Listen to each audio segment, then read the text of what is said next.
그래서 우리 1장을 같이 쭉 낭독해 주시는 걸 들으면서 여러분들 눈으로 따라가면서 한번 읽겠습니다. 왕과 네 소년 이야기입니다. 시작. 유다 왕 여호야김이 다스린 지 3년이 되는 해에 바벨론 왕 느부갓네살이 예루살렘에 이르러 성을 에워쌌더니 주께서 유다 왕 여호야김과 하나님의 전 그릇 얼마를 그의 손에 넘기심에 그가 그것을 가지고 신할 땅 자기 신들의 신전에 가져다가 그 신들의 보물 창고에 두었더라. 왕이 환관장 아스브나스에게 말하여 이스라엘 자손 중에서 왕족과 귀족 몇 사람 곧 흠이 없고 용모가 아름다우며 모든 지혜를 통찰하며 지식에 통달하며 학문에 익숙하여 왕궁에 설 만한 소년을 데려오게 하였고 그들에게 갈대아 사람의 학문과 언어를 가르치게 하였고 또 왕이 지정하여 그들에게 왕의 음식과 그가 마시는 포도주에서 날마다 쓸 것을 주어 3년을 기르게 하였으니 그 후에 그들은 왕 앞에 서게 될 것이더라.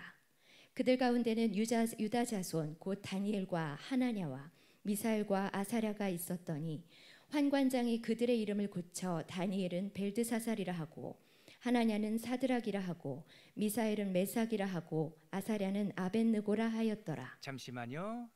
우리 자매님 잠깐 쉬시고 지금 7절까지 읽었는데 여기 갈대아 사람이라고 하는 그 갈대아가 바벨론 땅을 말하는 겁니다. 이때 잡혀와서 다니엘 그리고 하나냐, 미사엘, 아사랴 네 친구가 있었는데 이 다니엘부터 아사랴까지 이름은 히브리식 이름이고요. 바벨론에 잡혀왔으니까 이름을 바꾼 거예요. 다니엘은 벨드사살, 또 하나냐는 사드락, 그리고 미사엘은 메삭, 그리고 아사랴는 아벳느고, 느고를 섬기는 그러니까 사람이란 뜻의 이름을 개명한 거죠. 첫 번째 이렇게 청소년들을 뽑아서 왕의 학교에 입학을 시켰는데 첫 번째 위기가 찾아옵니다. 이제 8절 이후 어떤 위기가 닥쳐올까요? 시작. 다니엘은 뜻을 정하여 왕의 음식과 그가 마시는 포도주로 자기를 더럽히지 아니하리라 하고 자기를 더럽히지 아니하도록 환관장에게 구하니 하나님이 다니엘로 하여금 환관장에게 은혜와 긍휼을 얻게 하신지라. 환관장이 다니엘에게 이르되 내가 내 주 왕을 두려워하노라. 그가 너희 먹을 것과 너희 마실 것을 지정하였거늘 너희의 얼굴이 초췌하여 같은 또래의 소년들만 못한 것을 그가 보게 할 것이 무엇이냐. 그렇게 되면 너희 때문에 내 머리가 왕 앞에서 위태롭게 되리라 하니라. 환관장이 다니엘과 하나냐와 미사엘과 아사랴를 감독하게 한 자에게 다니엘이 말하되 청하오니 당신의 종들을 열흘 동안 시험하여 채식을 주어 먹게 하고 물을 주어 마시게 한 후에 당신 앞에서 우리의 얼굴과 왕의 음식을 먹는 소년들의 얼굴을 비교하여 보아서 당신이 보는 대로 종들에게 행하소서 하매 그가 그들의 말을 따라 열흘 동안 시험하더니 열흘 후에 그들의 얼굴이 더욱 아름답고 살이 더욱 윤택하여 왕의 음식을 먹는 다른 소년들보다 더 좋아 보인지라. 그리하여 감독하는 자가 그들에게 지정된 음식과 마실 포도주를 제하고 채식을 주니라. 하나님이 이 네 소년에게 학문을 주시고 모든 서적을 깨닫게 하시고 지혜를 주셨으니 다니엘은 또 모든 환상과 꿈을 깨달아 알더라. 왕이 말한 대로 그들을 불러들일 기한이 찼으므로 환관장이 그들을 느부갓네살 앞으로 데리고 가니 왕이 그들과 말하여 보매 무리 중에 다니엘과 하나냐와 미사엘과 아사랴와 같은 자가 없으므로 그들을 왕 앞에 서게 하고 왕이 그들에게 모든 일을 묻는 중에 그 지혜와 총명이 온 나라 박수와 술객보다 10배나 나은 줄을 아니라. 다니엘은 고레스 왕 원년까지 있으니라. 아멘. 첫 번째 위기가 그 음식에 관련된 문제죠. 느부갓네살이 바벨론의 전통에 따라 고기도 주고 뭐 포도주도 주고 한다고 했는데 다니엘은 뜻을 정하여 세 친구와 함께 우리는 저희들만의 법대로 좀 한번 수련해 보면 어떨까요? 그래서 그들이 주장한 것은 채식이었죠. 하지만 열흘 동안 테스트해 봤더니 더 좋은 거죠. 이걸 영어로는 아웃스탠딩이라고 그래요. 빼어난 거예요. 빼어나서 3년 공부를 마치고 왕 앞에 섰는데 아주 탁월해요. 그거를 10배나 탁월했다 이렇게 20절에 이야기하고 있고요. 다니엘은 고레스 왕 원년까지 있었다. 즉 이 고레스 왕이라고 하는 것은 17살 다니엘이 80세 할아버지가 되던 80세 때의 왕이거든요. 페르시아 왕 고레스. 그러니까 이것을 이 1장 21절을 통해 우리는 이 글이 이 다니엘서가 다니엘이 노년이 된 후에 종합적으로 자서전을 쓰듯이 정리한 거라는 걸 알 수가 있겠죠. 자, 이어서 두 번째 사건인데요, 느부갓네살 제위 제2년 그 다음 이듬해 한 18살, 19살쯤 됐을 때죠. 두 번째 위기가 닥칩니다. 무슨 일이었을까요? 읽겠습니다. 우리 형제님이 읽어드리겠습니다. 느부갓네살이 다스린 지 2년이 되는 해에 느부갓네살이 꿈을 꾸고 그로 말미암아 마음이 번민하여 잠을 이루지 못한지라. 왕이 그의 꿈을 자기에게 알려주도록 박수와 술객과 점쟁이와 갈대아 술사를 부르라 말하매 그들이 들어가서 왕의 앞에 선지라. 왕이 그들에게 이르되 내가 꿈을 꾸고 그 꿈을 알고자 하여 마음이 번민하도다 하니 갈대아 술사들이 아람말로 왕에게 말하되 왕이여 만수무강하옵소서. 왕께서 그 꿈을 종들에게 이르시면 우리가 해석하여 드리겠나이다 하는지라. 왕이 갈대아인들에게 대답하여 이르되 내가 명령을 내렸나니 너희가 만일 꿈과 그 해석을 내게 알게 하지 아니하면 너희 몸을 쪼갤 것이며 너희의 집을 거름더미로 만들 것이요 너희가 만일 꿈과 그 해석을 보이면 너희가 선물과 상과 큰 영광을 내게서 얻으리라. 그런즉 꿈과 그 해석을 내게 보이라 하니 그들이 다시 대답하여 이르되 원하건대 왕은 꿈을 종들에게 이르소서. 그리하시면 우리가 해석하여 드리겠나이다 하니 왕이 대답하여 이르되 내가 분명히 아노라. 너희가 나의 명령이 내렸음을 보았으므로 시간을 지연하려 함이로다. 너희가 만일 이 꿈을 내게 알게 하지 아니하면 너희를 처치할 법이 오직 하나이니 이는 너희가 거짓말과 망령된 말을 내 앞에서 꾸며 말하여 때가 변하기를 기다리려 함이라. 이제 그 꿈을 내게 알게 하라. 그리하면 너희가 그 해석도 보일 줄을 내가 알리라 하더라. 갈대아인들이 왕 앞에 대답하여 이르되 세상에는 왕의 그 일을 보일 자가 한 사람도 없으므로 어떤 크고 권력 있는 왕이라도 이런 것으로 박수에게나 술객에게나 갈대아인들에게 물을 자가 없나이다. 왕께서 물으신 것은 어려운 일이라 육체와 함께 살지 아니하는 신들 외에는 왕 앞에 그것을 보일 자가 없나이다 한지라. 왕이 이로 말미암아 진노하고 통분하여 바벨론의 모든 지혜자들을 다 죽이라 명령하니라. 왕의 명령이 내림에 지혜자들은 죽게 되었고 다니엘과 그의 친구들도 죽이려고 찾았더라. 예, 여기 우리 형제님 목소리 너무 좋죠. 제가 이 목소리가 저래야 되는데 그러면 내용보다도 은혜가 될 텐데 막 들으면서 막 은혜가 됐어요. 예, 목소리가 좋으니까 자매님도 그렇고 성경이 별로 어려워 보이지 않네요. 지금 내용이 뭐냐면 두 번째 해에 꿈을 꾼 거예요. 근데 그 꿈이 아주 산만했던 거죠. 근데 이 왕이 참 기괴한 게 꿈을 해석해달라는 사람들은 있어도 꿈까지 맞추라고 그런 거예요. 그랬더니 술객들이 꿈을 말씀해 주세요. 그러면 저희가 풀어드릴게요. 왕이 한마디도 안 집니다. 내가 꿈을 말해주면 너네들이 말로 둘러대려고 그러잖아. 내가 꿈이 뭔지도 모르는데 어떻게 푸냐? 꿈을 먼저 맞춰라. 꿈을 맞추면 니네들이 푸는 게 진짜인지 내가 알 거야. 그랬더니 술객들이 또 아주 그냥 대석이 맞서죠. 그런 거는 사람이 못 풉니다.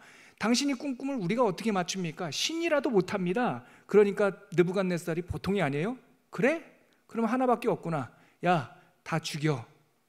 이렇게 된 거예요. 국립대학 다 필요 없다. 다 죽여. 그랬더니 그 근위대장 아리옥이라는 자가 칼을 뽑고 우리 군대들을, 그러니까 이 친위대를 이끌고 죽이려고 국립대학으로 가는 중이었어요. 근데 그 국립대학 안에 누가 있습니까? 다니엘과 세 친구도 있는 거죠. 다 죽게 된 거예요. 바로 그때 다니엘이 아주 지혜롭게 이 화나 있는, 이런 표현이 어쩔까요? 흥분해 있는 미치광이 왕을 달래는, 나이는 10대 후반이었는데 굉장히 지혜로운 다니엘의 태도를 한번 보도록 하죠. 우리 14절 이하입니다. 계속 읽어주시겠어요? 그때에 왕의 근위대장 아리옥이 바벨론 지혜자들을 죽이러 나가매 다니엘이 명철하고 슬기로운 말로 왕의 근위대장 아리옥에게 물어 이르되 왕의 명령이 어찌 그리 급하냐 하니 아리옥이 그 일을 다니엘에게 알림해 다니엘이 들어가서 왕께 구하기를 시간을 주시면 왕에게 그 해석을 알려드리리이다 하니라. 이에 다니엘이 자기 집으로 돌아가서 그 친구 하나냐와 미사엘과 아사랴에게 그 일을 알리고 하늘에 계신 하나님이 이 은밀한 일에 대하여 불쌍히 여기사 다니엘과 친구들이 바벨론의 다른 지혜자들과 함께 죽임을 당하지 않게 하시기를 그들로 하여금 구하게 하니라. 이에 이 은밀한 것이 밤의 환상으로 다니엘에게 나타나 보임에 다니엘이 하늘에 계신 하나님을 찬송하니라. 다니엘이 말하여 이르되 영원부터 영원까지 하나님의 이름을 찬송할 것은 지혜와 능력이 그에게 있음이로다. 그는 때와 계절을 바꾸시며 왕들을 패하시고 왕들을 세우시며 지혜자에게 지혜를 주시고 총명한 자에게 지식을 주시는도다. 그는 깊고 은밀한 일을 나타내시고 어두운 데에 있는 것을 아시며 또 빛이 그와 함께 있도다. 나의 조상들의 하나님이여, 주께서 이제 내게 지혜와 능력을 주시고 우리가 주께 구한 것을 내게 알게 하셨사오니 내가 주께 감사하고 주를 찬양하나이다. 곧 주께서 왕의 그 일을 내게 보이셨나이다 하니라. 이에 다니엘은 왕이 바벨론 지혜자들을 죽이라 명령한 아리옥에게로 가서 그에게 이같이 이르되, 바벨론 지혜자들을 죽이지 말고 나를 왕의 앞으로 인도하라. 그리하면 내가 그 해석을 왕께 알려드리리라 하니. 기도 부탁을 한 다니엘이 드디어 그 밤에 왕이 꾼 꿈을 보았고 해석까지 들었어요. 이제 당당하게 왕 앞으로 들어가서 왕에게 당신이 꾼 꿈은 이것이며 그 해석은 이러한 것입니다 라고 풀기 시작하죠. 25절 이하입니다. 읽어보겠습니다. 이에 아리옥이 다니엘을 데리고 급히 왕 앞에 들어가서 아뢰되, 내가 사로잡혀온 유다 자손 중에서 한 사람을 찾아내었나이다. 그가 그 해석을 왕께 알려드리리다 하니라.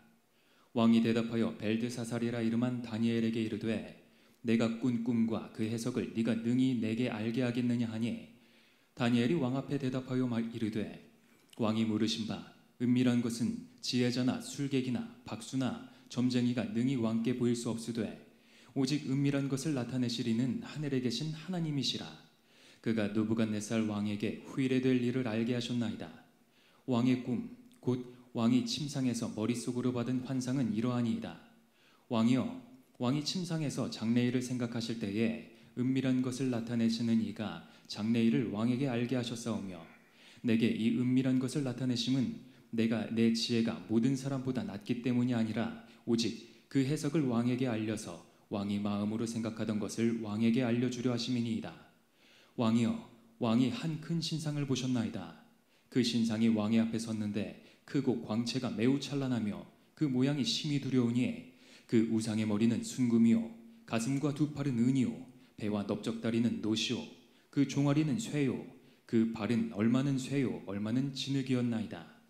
또 왕이 보신즉 손대지 아니한 돌이 나와서 신상의 쇠와 진흙의 발을 쳐서 부서뜨리매 그때에 쇠와 진흙과 놋과 은과 금이 다 부서져 여름 타작마당에 겨같이 되어 바람에 불려간 곳이 없었고 우상을 친 돌은 태산을 이루어 온 세계에 가득하였나이다. 그 꿈이 이러한즉 내가 이제 그 해석을 왕 앞에 아뢰리이다. 왕이여, 왕은 여러 왕들 중에 왕이시라. 하늘의 하나님이 나라와 권세와 능력과 영광을 왕에게 주셨고 사람들과 들짐승과 공중의 새들 어느 곳에 있는 것을 막론하고 그것들을 왕의 손에 넘기사 다 다스리게 하셨으니 왕은 곧 그 금머리니이다.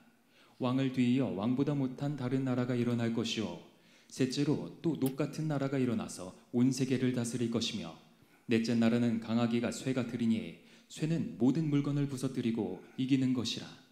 쇠가 모든 것을 부수는 것 같이 그 나라가 문 나라를 부서뜨리고 찌을 것이며 왕께서 그 발과 발가락이 얼마는 토기장이의 진흙이요 얼마는 쇠인 것을 보셨은즉 그 나라가 나누일 것이며 왕께서 쇠와 진흙이 섞인 것을 보셨은즉 그 나라가 쇠 같은 든든함이 있을 것이나 그 발가락이 얼마는 쇠요 얼마는 진흙인즉 그 나라가 얼마는 든든하고 얼마는 부서질 만한 것이며 왕께서 쇠와 진흙이 섞인 것을 보셨은즉 그들이 다른 민족과 서로 섞일 것이나 그들이 피차에 합하지 아니함이 쇠와 진흙이 합하지 않음과 같으리이다.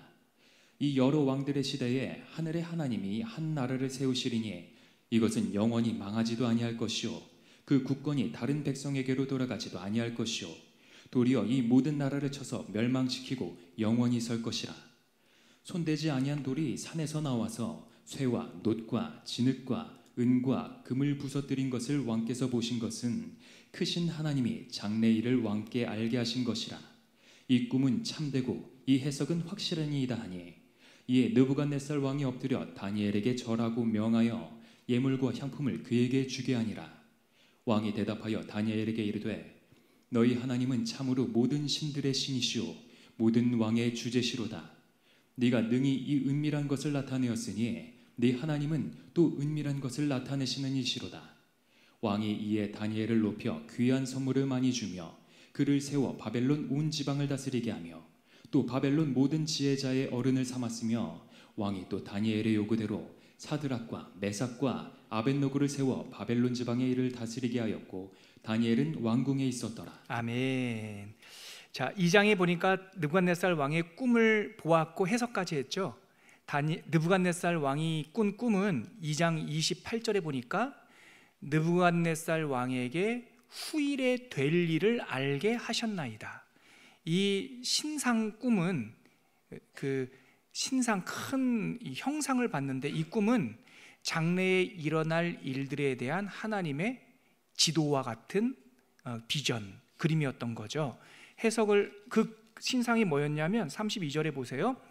왕이여, 31절에서 왕이여 왕이 큰 신상을 보셨나이다. 근데 머리는 금, 가슴과 두 팔은 은, 배와 넓적다리는 청동, 놋, 그리고 그 종아리는 쇠인데 그 종아리에서 쭉 뻗어 나와서 발가락은 얼마는 진흙, 얼마는 쇠. 복잡하죠? 자, 해석. 이것을 그림으로 이렇게 한번 그려 표현해 놓은 게 있어요. 정확하진 않지만 지금 이 글을 묘사한 것을 이렇게 그림으로 그려보면 저렇게 생겼어요. 잘 안 보이시죠? 영상으로 보면 좋을 것 같은데요. 제가 오늘 처음 하는 거여서 라이브로는 안 나가도 잘 되면 녹화한 거를 올려드릴 테니까 또 강의 안에도 그림이 있으니까 보시면 됩니다. 아무튼 그래서요, 다시 카메라가 저를 봐주시면 좋겠습니다. 이제 26절에서 해석을 하잖아요.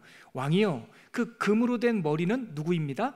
왕입니다. 즉 바벨론 나라를 말하는 것이고요. 39절에 보니까 바벨론이 끝난 이후에 왕보다는 바벨론보다는 조금 못한 나라가 이어질 것입니다. 그리고 나서 39절 중반에 보니까 셋째로 이제 놋과 같은 나라가 일어날 것입니다. 40절에 보니까 넷째 나라가 또 일어날 것입니다. 그 넷째 나라가 아주 복잡합니다. 그럴싸한 강철 같은 모습으로 정복하는 나라지만 좀 시간이 지나면 이 강철이 다민족 국가로 막 섞이면서 같은 나라인데 그러니까 화합하지 못하고 갈기게 찢어지게 될 것입니다. 지금 결론부터 말씀드리면 이 강철이 로마 제국입니다.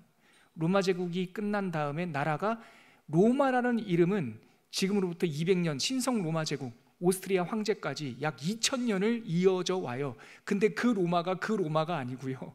갈기 찢기는 그러한 앞으로 일어날 역사들을 한 편의 그림으로 보여주신 것이죠. 이 환상 해석 이후에 느부갓네살 왕이 다니엘을 왕궁에 들이고 2장 49절에 보니까 다니엘은 왕궁에 있었고 다니엘의 세 친구 사드락, 메삭, 아벳느고는 지방관리로 파송을 했습니다. 이렇게 꿈을 해석하고 나서 약 18년 정도가 지난 느부갓네살 왕 재위 20년 때에 이 미치광이 왕이 또 기괴한 짓을 합니다. 자기가 봤던 그 신상 꿈이 대단했던지 그 모양대로 60규빗이나 되는 20m가 넘는 큰 신상을 들판에다 세워요. 그리고 나서 지방관들을 다 모아서 왕권 강화를 위해서 절하게 만들죠. 그때 다니엘의 세 친구 지방관으로 파견되어 있던 사드락, 메삭, 아벳느고가 큰 위기를 맞이합니다. 그 내용이 3장 느부갓네살 왕 제20년 때 있었던 일입니다. 우리 읽어주시기 바랍니다. 느부갓네살 왕이 금으로 신상을 만들었으니 높이는 60규빗이요 너비는 6규빗이라. 그것을 바벨론 지방의 두라 평지에 세웠더라. 느부갓네살 왕이 사람을 보내어 총독과 수령과 행정관과 모사와 재무관과 재판관과 법률사와 각 지방 모든 관원을 느부갓네살 왕이 세운 신상의 낙성식에 참석하게 하매 이에 총독과 수령과 행정관과 모사와 재무관과 재판관과 법률사와 각 지방 모든 관원이 느부갓네살 왕이 세운 신상의 낙성식에 참석하여 느부갓네살 왕이 세운 신상 앞에 서니라. 선포하는 자가 크게 외쳐 이르되 백성들과 나라들과 각 언어로 말하는 자들아 왕이 너희 무리에게 명하시나니 너희는 나팔과 피리와 수금과 사면금과 양금과 생황과 및 모든 악기 소리를 들을 때에 엎드려 느부갓네살 왕이 세운 금 신상에게 절하라. 누구든지 엎드려 절하지 아니하는 자는 즉시 맹렬히 타는 풀무불에 던져 넣으리라 하였더라. 모든 백성과 나라들과 각 언어를 말하는 자들이 나팔과 피리와 수금과 사면금과 양금과 및 모든 악기 소리를 듣자 곧 느부갓네살 왕이 세운 금 신상에게 엎드려 절하니라. 네, 이 부분에서 여러분, 우리 어렸을 때 왜 세 친구만 고난을 당했지? 다니엘은 어디 갔어? 우리가 이제 읽으니까 알겠죠. 다니엘은 왕궁에 있었고 두라 평지에 금 신상을 세우고, 느부갓네살 왕은 다양한 언어를, 자기가 정복한 땅들에 사는 다양한 지방관들과 그 지방의 토호 세력들을 모은 거예요. 무엇을 위하여? 왕권 강화를 위하여. 그래서 음악이 울릴 때 다 이 이 우상에게 절하라. 아마 성경에는 기록되어 있지 않지만 이 20m가 넘는 27m 가량 되는 이 금신상의 머리는 느부갓네살을 닮았을 겁니다. 그러니까 자기를 우상화하기 위한 도구였죠. 근데 지방간으로 파견되어 있던 사드락, 메삭, 아벳느고도 왔을 거 아닙니까? 절하라 그러니까 우리가 잘 알고 있는 이 세 친구가 절해요, 안 해요? 왜 이렇게 잘 알아요? 그 내용이 이어지는 8절 이하에 나와 있습니다. 이 긴장감 어떻게 할까? 계속 읽어주시죠. 그때 어떤 갈대아 사람들이 나와 유다 사람들을 참소하니라. 그들이 느부갓네살 왕에게 이르되 왕이여 만수무강하옵소서. 왕이여 왕이 명령을 내리사 모든 사람이 나팔과 피리와 수금과 사면금과 양금과 생황과 및 모든 악기 소리를 듣거든 엎드려 금 신상에게 절할 것이라. 누구든지 엎드려 절하지 아니하는 자는 맹렬히 타는 풀무불 가운데에 던져 넣음을 당하리라 하지 아니하셨나이까. 이제 유다 사람 사드락과 메삭과 아벳느고는 왕이 세워 바벨론 지방을 다스리게 하신 자이거늘 왕이여 이 사람들이 왕을 높이지 아니하며 왕의 신들을 섬기지 아니하며 왕이 세우신 금 신상에게 절하지 아니하나이다.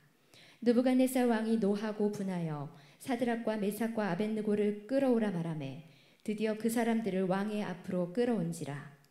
느부갓네살이 그들에게 물어 이르되 사드락, 메삭, 아벳느고야 너희가 내 신상을 섬기지 아니하며 내가 세운 금 신상에게 절하지 아니한다 하니 사실이냐? 이제라도 너희가 준비하였다가 나팔과 피리와 수금과 사면금과 양금과 생황과 및 모든 악기 소리를 들을 때 내가 만든 신상 앞에 엎드려 절하면 좋거니와 너희가 만일 절하지 아니하면 즉시 너희를 맹렬히 타는 풀무불 가운데 던져 넣을 것이니 능히 너희를 내 손에서 건져낼 신이 누구이겠느냐 하니 사드락과 메삭과 아벳느고가 왕에게 대답하여 이르되 느부갓네살이여 우리가 이 일에 대하여 왕에게 대답할 필요가 없나이다. 왕이여 우리가 섬기는 하나님이 계시다면 우리를 맹렬히 타는 풀무불 가운데에서 능히 건져내시겠고 왕의 손에서도 건져내시리이다. 그렇게 하지 아니하실지라도 왕이여 우리가 왕의 신들을 섬기지도 아니하고 왕이 세우신 금 신상에게 절하지도 아니할 줄을 아옵소서. 기백이 대단하죠.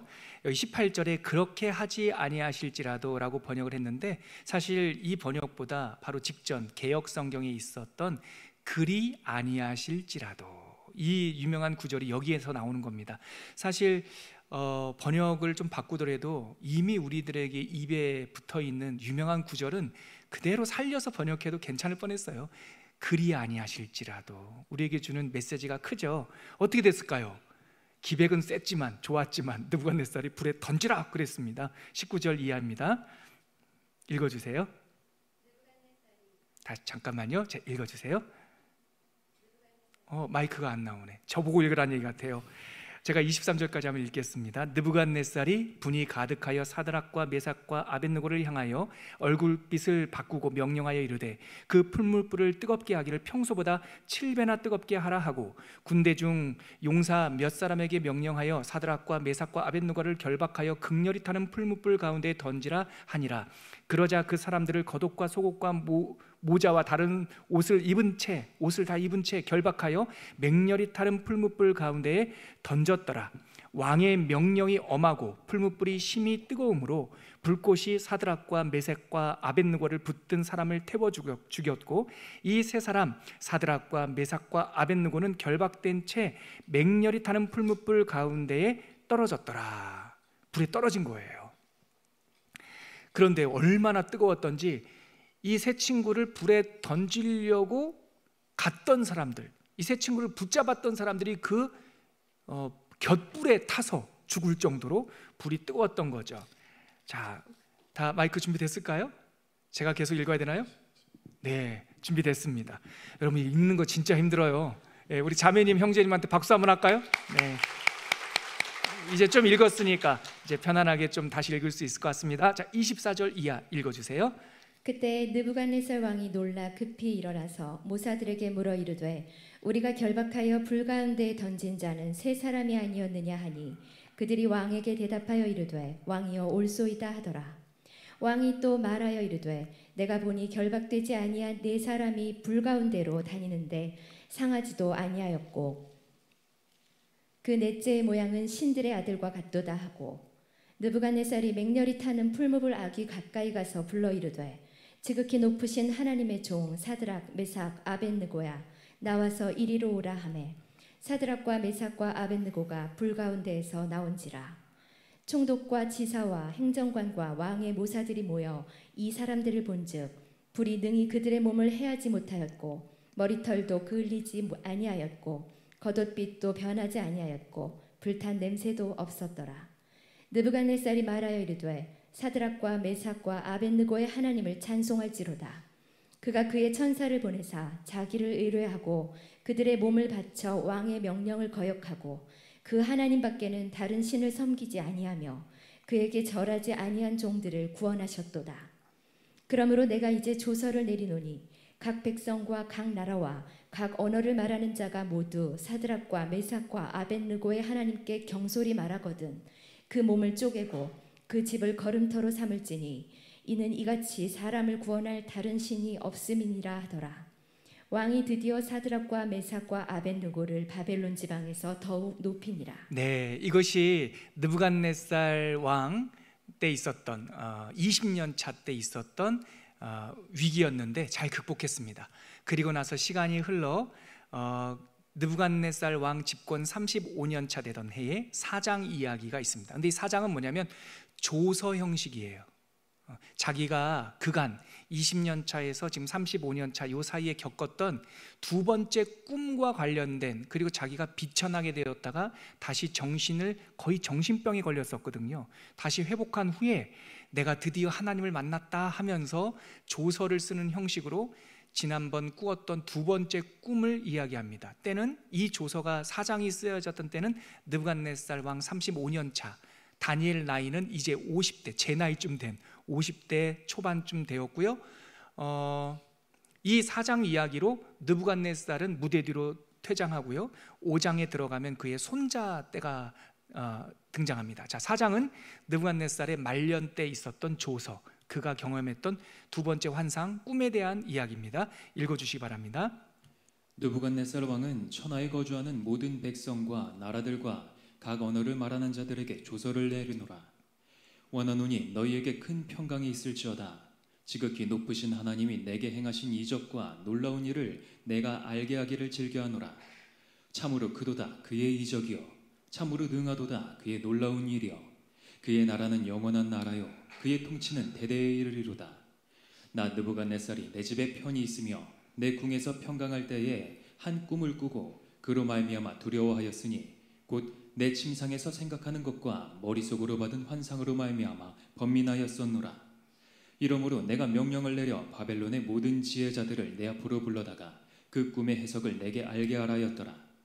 그때에 박수와 술객과 갈대아 술사와 점쟁이가 들어왔으므로 내가 그 꿈을 그들에게 말하였으나 그들이 그 해석을 내게 알려주지 못하였느니라.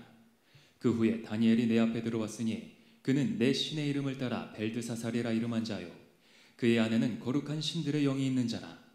내가 그에게 꿈을 말하여 이르되 박수장 벨드사살아, 내 안에는 거룩한 신들의 영이 있은즉 어떤 은밀한 것이라도 내게는 어려울 것이 없는 줄을 내가 아노니 내 꿈에 본 환상의 해석을 내게 말하라.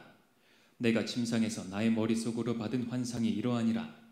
내가 본즉 땅의 중앙에 한 나무가 있는 것을 보았는데 높이가 높더니 그 나무가 자라서 견고하여 지고 그 높이는 하늘에 닿았으니 그 모양이 땅끝에서도 보이겠고 그 잎사귀는 아름답고 그 열매는 많아서 만민의 먹을 것이 될 만하고 들짐승이 그 그늘에 있으며 공중에 나는 새 그 가지에 깃들이고 육체를 가진 모든 것이 거기에서 먹을 것을 얻더라.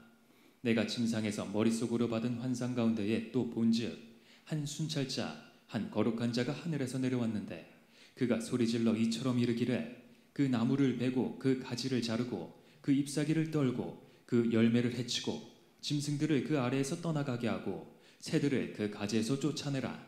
그러나 그 뿌리의 구루터기를 땅에 남겨두고 새와 노줄로 동이고 그것을 들풀 가운데에 두어라.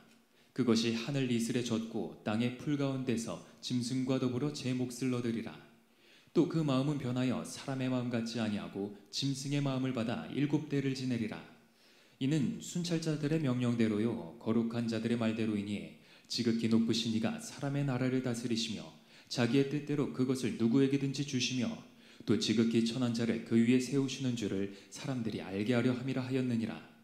나 느부갓네살 왕이 이 꿈을 꾸었나니 너 벨드사살아 그 해석을 밝히 말하라. 내 나라 모든 지혜자가 능히 내게 그 해석을 알게 하지 못하였으나 오직 너는 능히 하리니 이는 거룩한 신들의 영이 내 안에 있음이라. 예, 왕이 꾼 꿈은 나무 꿈이죠. 나무의 그늘 밑에 짐승과 새들이 쉬었는데 갑자기 하늘에서 천사가 와서 그 나무를 잘라버리고 그 구루터기조차 못쓰게 만들죠. 근데 이것은 하나의 상징이었어요. 왕이 그처럼 될 것이라는 건데요. 도대체 무슨 징조일까요? 이어지는 19절부터 보면 그 벨드사살이라 이름하는 다니엘이 그 왕의 꿈을 풀어줍니다. 그래도 이때는 느부갓네살이 조금 문제를 쉽게 냈어요. 옛날에는 꿈까지 맞춰라 그랬는데 이제 다니엘이 다 증명이 됐어요. 그래서 거짓말하는 사람이 아니라는 걸 알아서 꿈을 얘기해주고 그 해석을 듣고자 하죠. 자, 이제 다니엘이 그 꿈을 해석해 줍니다. 19절 이하입니다. 네, 벨드사살이라 이름한 다니엘이 한동안 놀라며 마음으로 번민하는지라. 왕이 그에게 말하여 이르기를 벨드사살아 너는 이 꿈과 그 해석으로 말미암아 번민할 것이 아니니라. 벨드사살이 대답하여 이르되 내 주여 그 꿈은 왕을 미워하는 자에게 응하며 그 해석은 왕의 대적에게 응하기를 원하나이다. 왕께서 보신 그 나무가 자라서 견고하여지고 그 높이는 하늘에 닿았으니 땅끝에서도 보이겠고 그 잎사귀는 아름답고 그 열매는 많아서 만민의 먹을 것이 될 만하고 들짐승은 그 아래에 살며 공중에 나는 새는 그 가지에 깃들었었나이다. 왕이여 이 나무는 곧 왕이시라. 이는 왕이 자라서 견고하여지고 창대하사 하늘에 닿으시며 권세는 땅끝까지 미치심이니이다. 왕이 보신즉 한 순찰자 한 거룩한 자가 하늘에서 내려와서 이르기를 그 나무를 베어 없애라. 그러나 그 뿔의 구루터기는 땅에 남겨두고 새와 노줄로 동이고 그것을 들풀 가운데에 두라. 그것이 하늘 이슬에 젖고 또 들짐승과 더불어 제 몫을 얻으며 7대를 지내리라 하였나이다. 왕이여 그 해석은 이러하니이다. 곧 지극히 높으신 이가 명령하신 것이 내 주 왕에게 미칠 것이라. 왕이 사람에게서 쫓겨나서 들짐승과 함께 살며 소처럼 풀을 먹으며 하늘 이슬에 젖을 것이요 이와 같이 7대를 지낼 것이라. 그때에 지극히 높으신 이가 사람의 나라를 다스리시며 자기의 뜻대로 그것을 누구에게든지 주시는 줄을 아시리이다.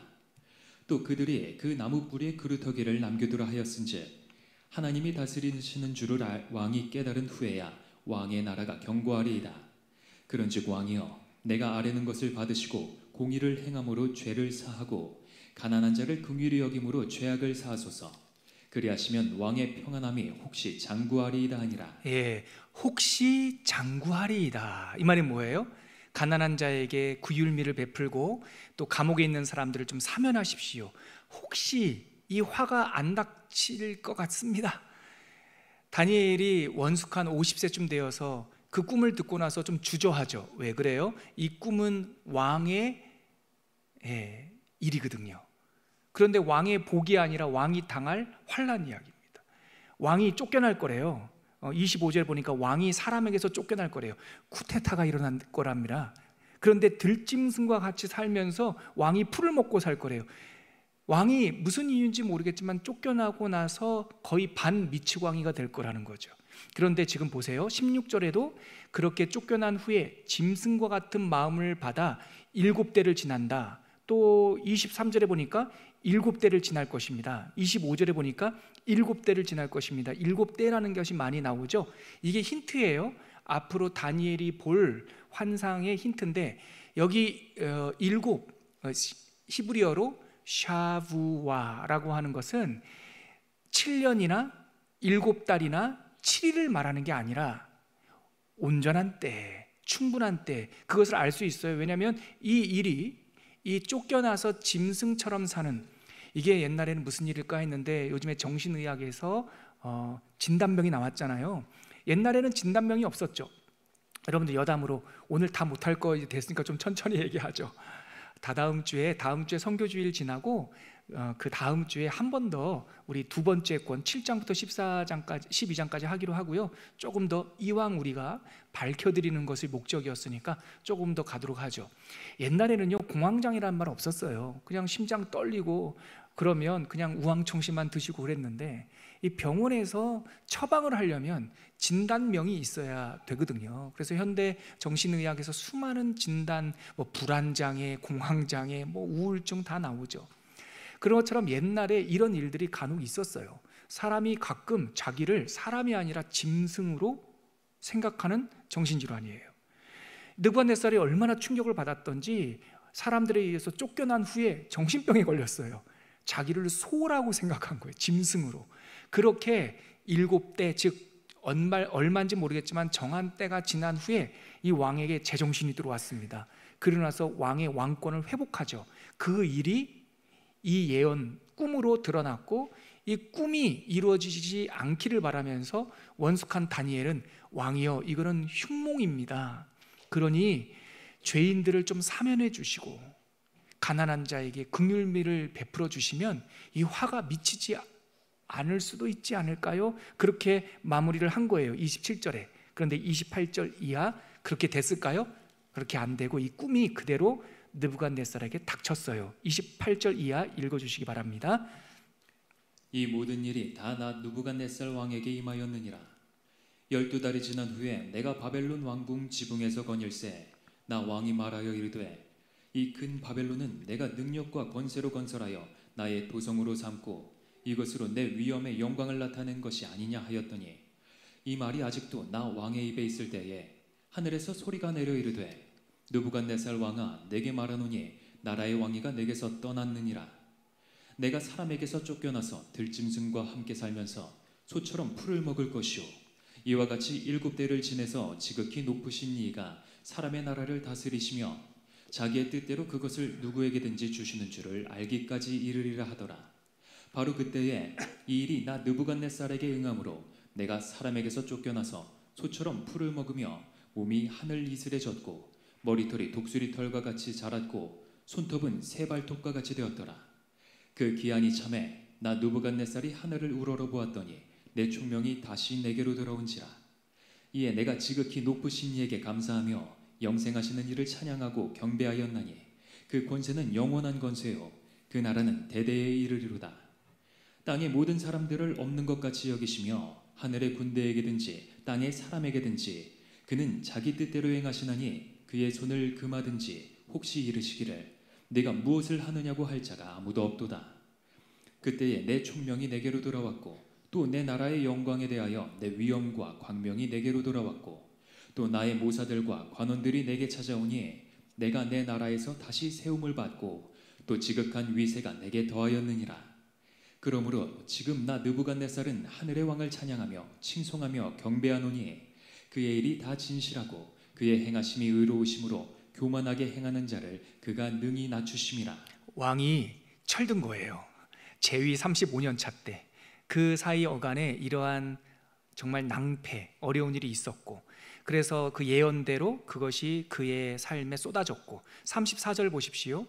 7째 해 7때가 지날 것이며 라고 하는 것이 34절에는 7년이 지나고 나서 이렇게 말하지 않고 그 기한이 참해. 그러니까 7때라는 것이 정해져 있는 날과 시가 아니라 하나님의 때, 기간이라는 것을 우리가 다시 여기서 알 수가 있죠. 이것은 앞으로 하나님의 꿈, 다니엘이 본 환상과 꿈을 푸는데 중요한 힌트가 됩니다. 꼭 기억해 주세요.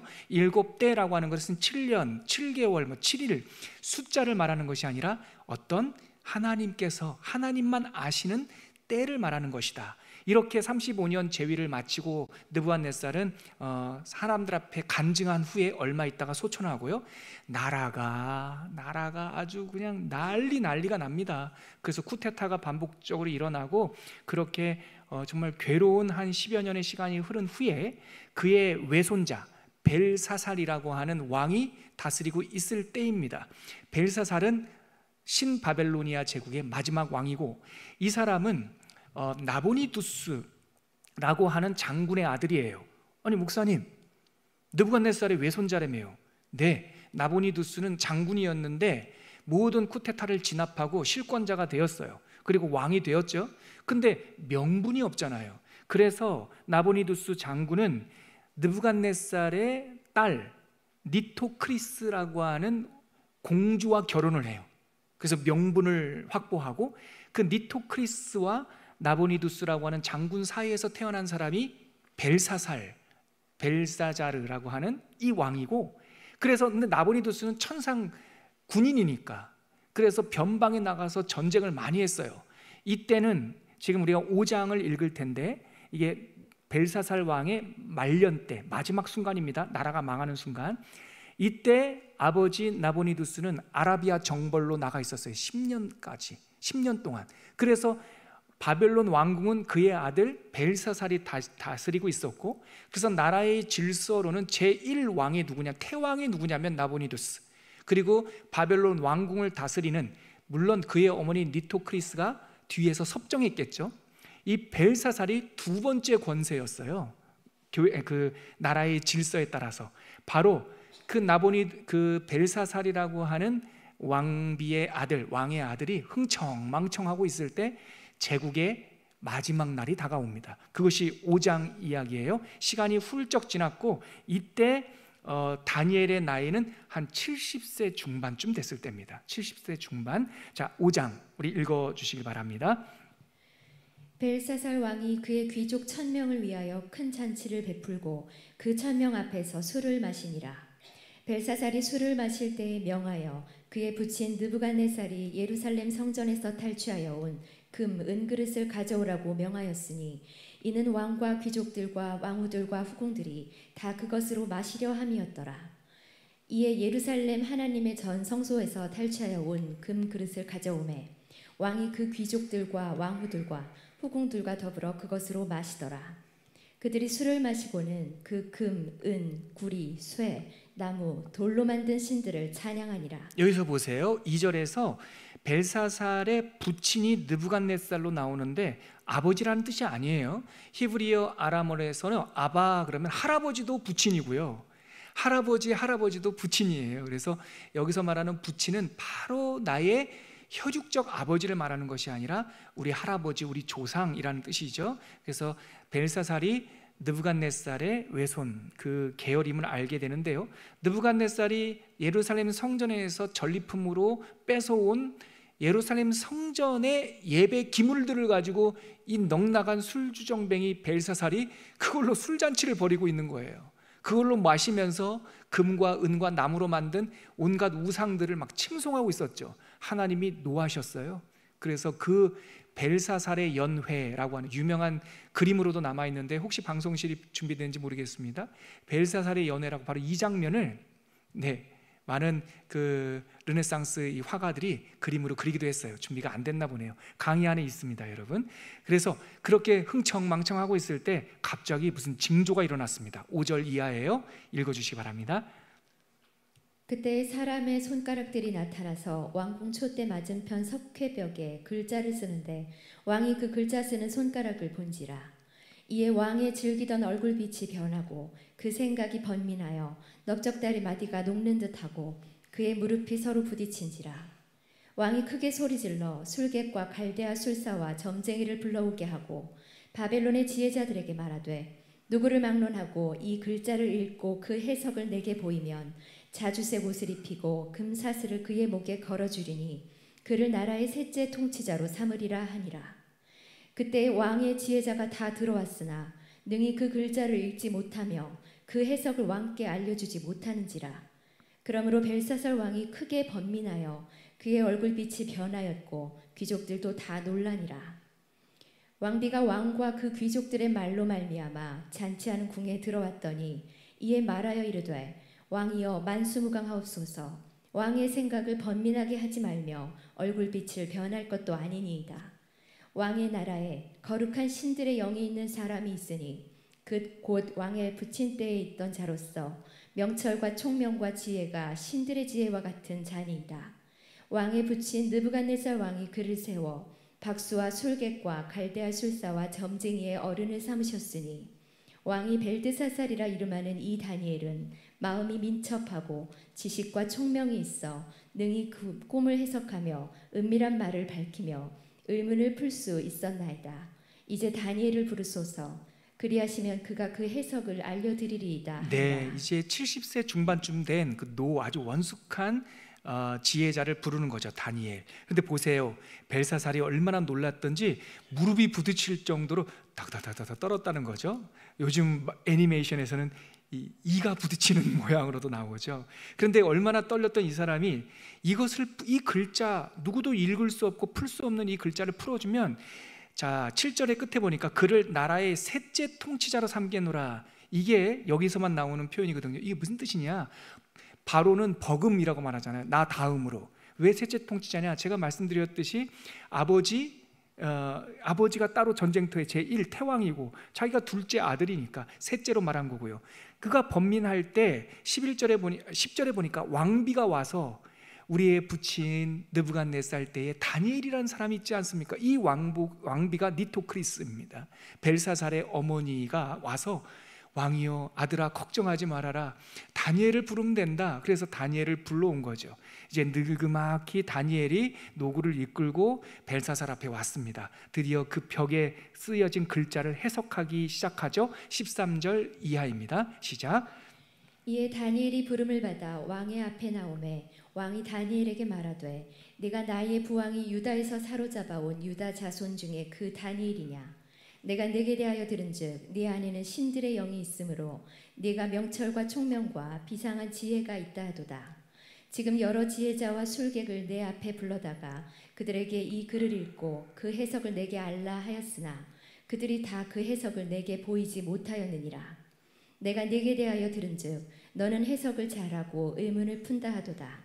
그런즉 이제 네가 이 글을 읽고 그 해석을 내게 알려주면 내게 자주색 옷을 입히고 금사슬을 네 목에 걸어주어 너를 나라의 셋째 통치자로 삼으리라 하니 다니엘이 왕에게 대답하여 이르되 왕의 예물은 왕이 친히 가지시며 왕의 상급은 다른 사람에게 주옵소서. 그럴지라도 내가 왕을 위하여 이 글을 읽으며 그 해석을 아뢰리이다.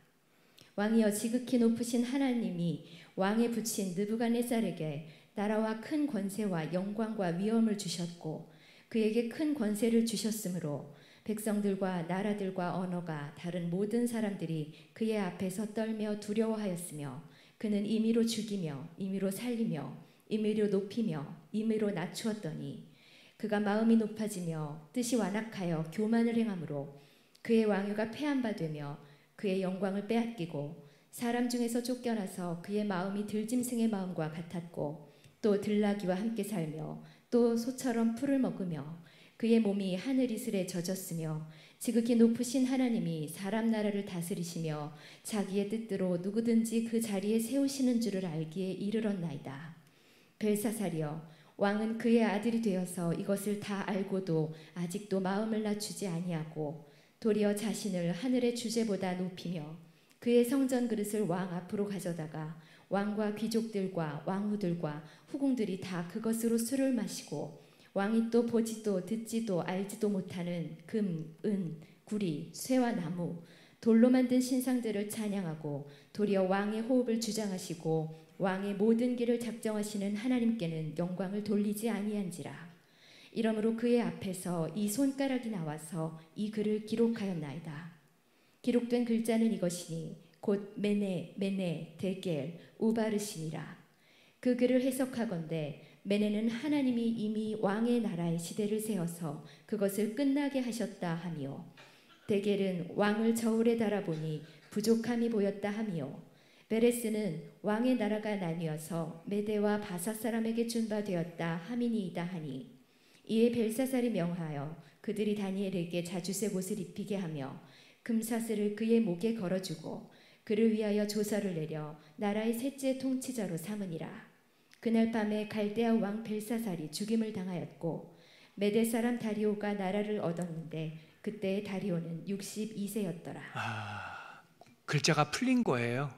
다니엘이 벨사살이 자주색 옷, 그 총리의 옷이거든요. 자주색 옷을 주고 재물을 주겠다 하니까 이 노련한 정치인은 왕이시여 재물은 다른 신하에게 주시고 높은 자리는 저에게 안 주셔도 됩니다. 그러면서 그러나 그런 거 아무것도 없어도 말씀을 풀어드리리다 하면서 말씀을 풀죠. 근데 꾸중하는 거예요. 네 이놈 하면서 선왕 느부갓네살이 여차여차한 거 알고도 그 조서를 들었음에도 불구하고 당신이 여호와의 신전의 그릇으로 술을 먹고 이렇게 허랑방탕하는가 그러면서 이제 그 글자를 풀어드리리다. 아람어였어요. 히브리어와 알파벳을 같이 공유하는 글자인데 글자를 보니 메네 데겔 우바르신이라. 메네는 세어보았다. 데겔이라는 것은 저울에 달아보니 한없이 부족하더라. 베레스 우라는 말은 그리고 바르신 베레스라는 말은 그래서 흩어버리신다 이 뜻이에요. 회벽에 쓰여진 글자는 네가 하는 꼴을 세어봤더니 부족하기가 그지없어서 왕될 제목이 아니어서 네 나라를 흩어버릴 것이다. 그러니까 벨사살이 풀리긴 했지만 저주에 가깝죠. 그래서 다니엘을 이 버금 통치자, 셋째 통치자로 세웠어요. 근데 그날 밤 이 늙은이를 총리로 세우는 모습을 옆에 있는 간신들이 보다가 벨사살을 죽여요. 왜냐하면 그 바벨론 문 앞에까지 메대와 페르시아 연합군이 코앞에까지 와 있었거든요. 그리스의 역사가 크세노폰이라는 사람이 이 신바벨론 제국의 마지막 날을 기록해 놨어요. 메대와 페르시아 연합군이 바벨론 왕궁에 이르자 그 왕궁 안에 있던 백성들은 마치 개선 장군을 기다리고 있었던 것처럼 스스로 문을 활짝 열고 그 왕 벨사살을 목을 잘라 바쳤더라. 그래서 그 대단한 나라 바벨론이 하루아침에 무너져 버리고 그리고 메대 페르시아 연합국의 점령지가 되어버렸어요. 그런데 페르시아는 동쪽 끝 이란 땅에 있었고 바벨론은 이라크 땅에 있으니 그 나라의 실권자였던 고레스가 직접 직할 통치하기는 어려웠어요. 그래서 자기의 오늘 말씀 보니까 62세나 되었던 다리오 나라를 얻었는데 라고 되어 있잖아요. 그러니까 취한 것이 아니라 누가 준 거예요.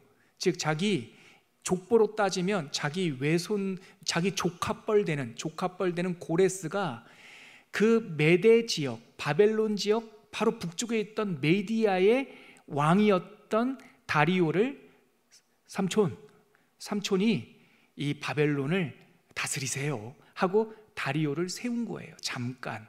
그래서 나라는 바벨론에서 메디아의 왕 다리오의 손으로 넘어갑니다. 바로 그 다리오, 이 62세 된 다리오가 또 큰 죄를 범하죠. 그 왕권, 실권이 없다라는 열등감 때문이었는지 자기를 높이라고 하는, 의시되라고 하는 신하들의 가문이설에 빠져서 다니엘을 세 번째 위기로 몰아넣습니다. 바로 그 사자굴 이야기예요. 오늘은 6장까지 읽고 7장 이후는 다음 시간에 하도록 하죠. 자, 6장까지 우리 힘내어서 다니엘의 열전, 역사 이야기, 마지막 이야기입니다. 어떤 일이 있었을까요? 읽어보도록 하겠습니다. 다리오가 자기의 뜻대로 고관 120명을 세워 전국을 통치하게 하고 또 그들 위에 총리 셋을 두었으니 다니엘이 그 중에 하나이라. 이는 고관들로 총리에게 자기의 직무를 보고하게 하여 왕에게 손해가 없게 하려 함이었더라. 다니엘은 마음이 민첩하여 총리들과 고관들 위에 뛰어나므로 왕이 그를 세워 전국을 다스리게 하고자 한지라. 이에 총리들과 고관들이 국사에 대하여 다니엘을 고발할 근거를 찾고자 하였으나 아무 근거, 아무 허물도 찾지 못하였으니 이는 그가 충성되어 아무 그릇됨도 없고 아무 허물도 없음이었더라. 그들이 이르되 이 다니엘은 그 하나님의 율법에서 근거를 찾지 못하면 그를 고발할 수 없으리라 하고 이에 총리들과 고관들이 모여 왕에게 나아가서 그에게 말하되 다리오 왕이여 만수무강하옵소서. 나라의 모든 총리와 지사와 총독과 법관과 관원이 의논하고 왕에게 한 법률을 세우며 한 금령을 정하실 것을 구하나이다. 왕이여 그것은 곧 이제부터 3일 동안에 누구든지 왕 외에 어떤 신에게나 사람에게 무엇을 구하면 사자굴에 던져넣기로 한 것이니이다. 그런즉 왕이여 원하건대 금령을 세우시고 그 조서에 왕의 도장을 찍어 메대와 바사에 고치지 아니하는 규례를 따라 그것을 다시 고치지 못하게 하옵소서 하매 이에 다리오 왕이 조서에 왕의 도장을 찍어 금령을 내니라. 다리오 왕이 열등감이 있었어요. 내가 왕은 왕이지만 고레스 태왕이 저기 멀리 있잖아요. 그러니까 옆에서 부추기는 신하들의 가모니설에 속았던 거죠. 총리를 세 명을 세웠다고 그래요. 왜요? 정복지마다 그 땅을 잘 아는 총리들을 세웠던 거죠. 그래서 뭐라고 말합니까? 2절에 보니까 자기에게 손해가 없게 하려 함이었더라. 그러니까 잘 보일 왕이 또 있었던 겁니다. 그래서 다리오가 나이가 많았지만 내가 그래도 좀 잘 해야 되는데 이러한 조바심과 열등감 속에 이 간신들이 와가지고 저 바벨론 출신 다니엘 우리가 어렵사리 정복했는데 총리가 저 사람이 된다고? 저 사람 없애야겠다 생각을 한 거죠. 그래서 조서를 내리기로 한 거예요. 3일 동안 왕만 경배하게 하세요. 어리석은 다리오 왕이 뭐라고 나를 높여주겠다고? 그거 괜찮은데 하고 도장을 꽝 찍었네요. 함정인지도 모르고.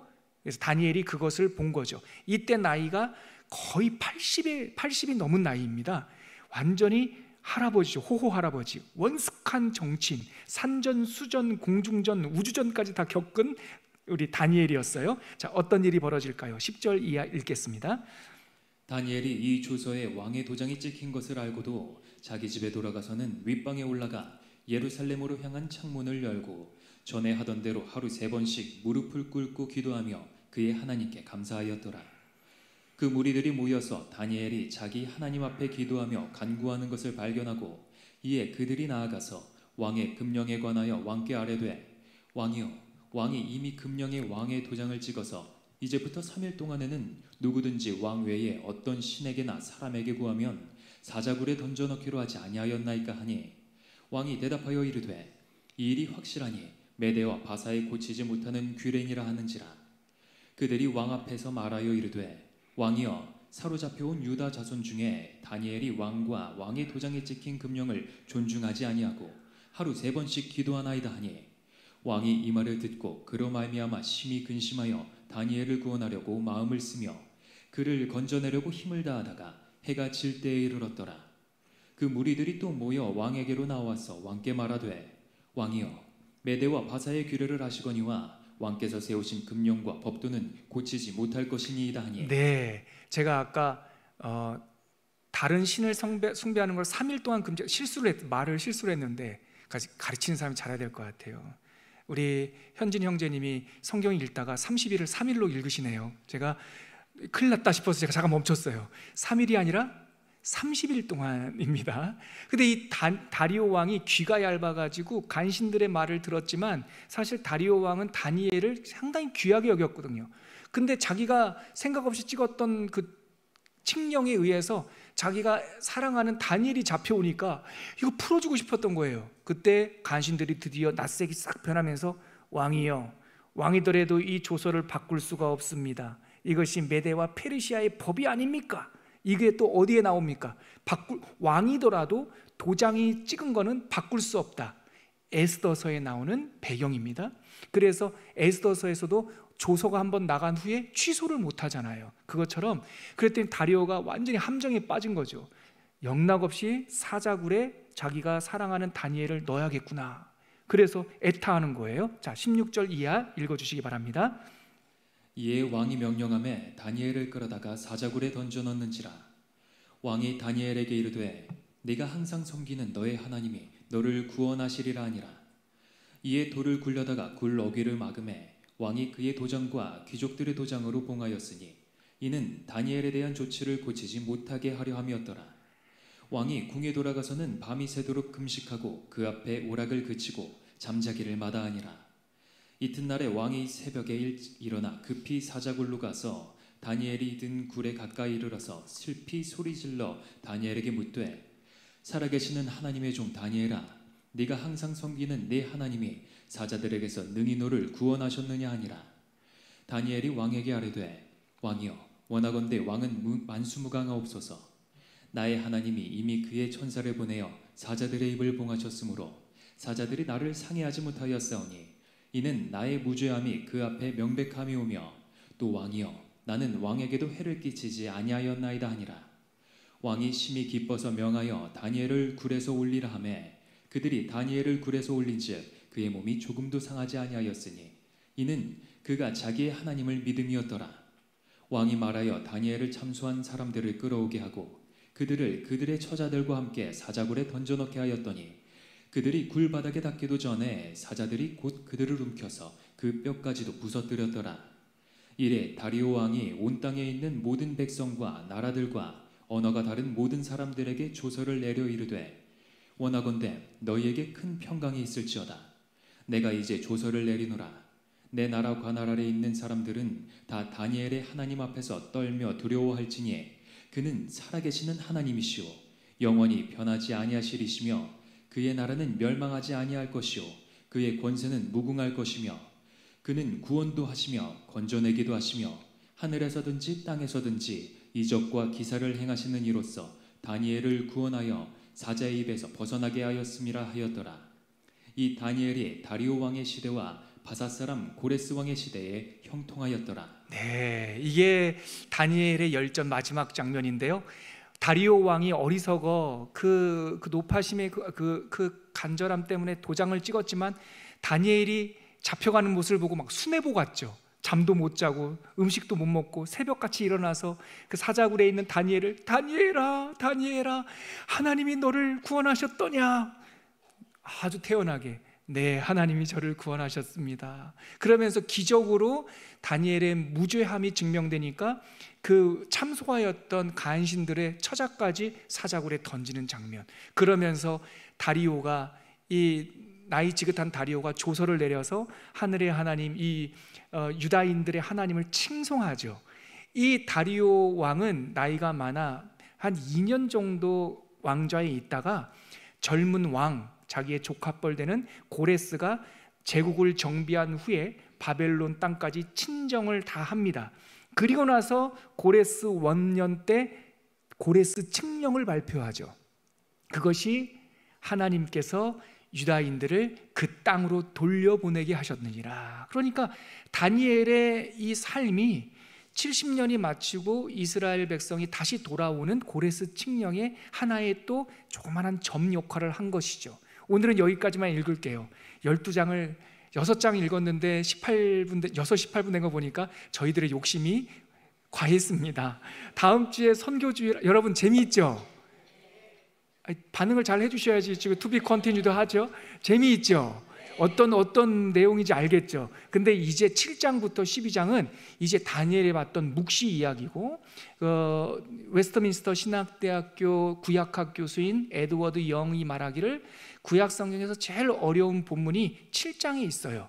그런데 이제 우리가 천천히 읽어가면서 보면 어렵지 않게, 우리가 다 알 수 있다고는 말씀 못 드리지만 어렵지 않게 말씀을 풀어갈 수 있을 겁니다. 다음 주 이어서 했으면 좋겠는데 다음 주는 선교주일이니까 선교주일 지키고 그 다음 주 한 주가 지나서 7장부터 12장까지 읽을 겁니다. 여러분들 빠지지 마시고 다 오셔서 함께 다니엘서를 다 통독했으면 좋겠어요. 더불어 오늘 목소리가 너무 좋고 이게 그냥 통독 본문처럼도 읽어도 괜찮겠다 싶어서 오늘 이 예배 영상은 편집해서 우리 초원교회 유튜브에 올려놓겠습니다. 혹시나 더 한번 복습하고 싶으신 분들은 참고하시면 되고, 지난주 TMC 더 말씀 다니엘서 강의를 좀 들어보시면 지금 노 목사가 앞에서 이야기하는 내용들을 조금 더 자세히 알 수 있을 것 같습니다. 시간이 지났지만 우리 하나님을 찬양하고 노래하고 오늘 하루 예배를 이렇게 마무리하도록 하겠습니다.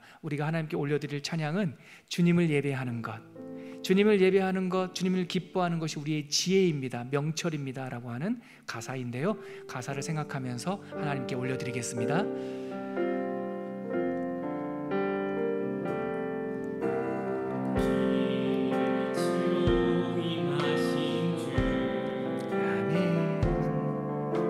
나의 어둠을 비추시네. 내 안에 연약함 모두 씻어주시고 나를 귀히 여기사 안으시네. 내 삶에 임하신 주 모든 두려움 덮으시네. 주 나의 모든 것 주님만 의지하리. 눈을 들어 주님만 바라보리. 주님을 예배하는 것, 주님을 기뻐하는 것, 나의 맘과 뜻하에 주님 더 알기 원하네. 주님을 사랑하는 것, 주님을 갈망하는 것, 나의 유일한 소망. 주님을 예배하는 것, 주님을 예배하는 것, 주님을 기뻐하는 것, 나의 맘과 뜻하에 주님 더 알기 원하네.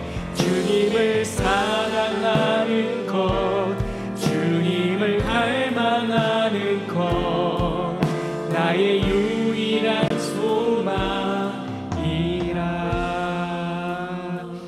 오늘 강독한 다니엘서 말씀을 거두면서 기도할 때 제가 2장 22절 다니엘서 전반부 다니엘 열전의 핵심 구절이라고 할 수 있습니다. 제가 읽어드릴 테니까 함께 묵상한 후에 자그마한 소리로 기도하고 예배를 마무리하겠습니다. 그는 깊고 은밀한 일을 나타내시고 어두운 데 있는 것을 아시며 또 빛이 그와 함께 있도다. 하나님에 대한 이야기입니다. 빛이 하나님께 있습니다. 빛으로 임하신 주님, 우리의 눈을 밝혀 주시옵소서. 잠시 기도하겠습니다. 하나님, 주님이 우리를 향한 마음, 감춰두신 것을 다 보여주시고자 하시는 그 마음, 우리가 미력해서 다 깨닫고 알 수는 없지만 사모하는 자에게 넉넉히 주실 줄 믿습니다. 우리가 다니엘의 열전을 읽었습니다. 이제 2주 후에 다니엘의 묵시를 함께 읽을 텐데 오늘의 주신 은혜처럼 깨닫게 하시고 알게 하시고 역사의 주관자 되신 하나님, 세상의 왕을 세우기도 하시며 뽑기도 하시고 권세를 주시기도 하시며 지혜자들에게 지혜와 명철을 주시는 하나님을 우리가 말씀 속에서 경험할 수 있도록 은혜 내려 주시옵소서. 하나님, 다니엘서를 읽으면서 느부갓네살 왕이 고백했던 것처럼 그는 권세를 주시기도 하시고 권세에서 내리기도 하시며 명철한 자에게 깨달음을 주시고 또 총명한 자에게 지식을 주시는 분이라는 사실, 곧 역사의 주관자이신 사실을 알게 되었습니다.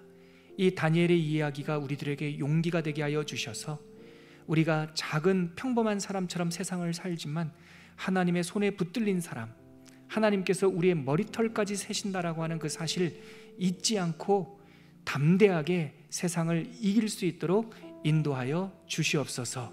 예수님의 이름으로 기도합니다. 아멘.